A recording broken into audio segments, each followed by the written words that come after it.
આજે ભૂપેન્દ્રભાઈ પટેલની સરકાર દ્વારા માન્ય નાણામંત્રી કનુભાઈ દેસાઈ આજે બજેટ રજૂ કરવાના છે, ત્યારે બજેટમાં અમે ધ્યાન રાખીશું કયા વર્ગનું કેટલું બજેટ ફાળવવામાં આવ્યું છે અને એને કઈ રીતના રજૂ કરવામાં આવ્યું છે, પૂરી તકેદારી રહેશે.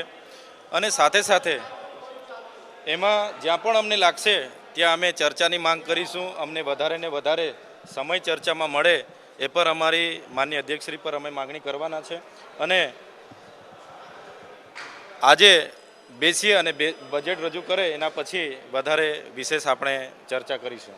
ચોક્કસ બજેટમાં અનેકવાર એવા કામો સૂચવવામાં આવે છે જે બિનજરૂરી હોય છે અને અમુક વર્ગને અમુક બજેટની જરૂર હોય છે, ત્યારે બજેટ માગણીના પણ અમુક રજૂઆતો હોય છે.